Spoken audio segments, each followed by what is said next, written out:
Ininspeksyon ni Governor Aurelio Umali ang onion cold storage na itinayo sa compound ng Nueva Ecija Fruits and Vegetable Seed Center ng CLSU sa Barangay Bantog, Science City of Muñoz.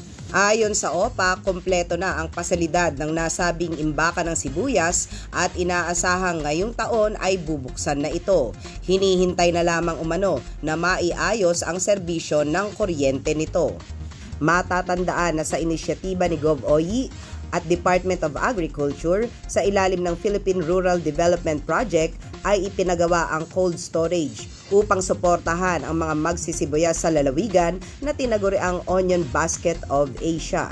March 24, 2024 nang magsagawa ng groundbreaking ceremony at sumunod na buwan ay kaagad namang sinimulan ang konstruksyon nito. Ako po ang inyong kaibigan Clarissa D. Guzman para sa Balitang Unang Sigaw.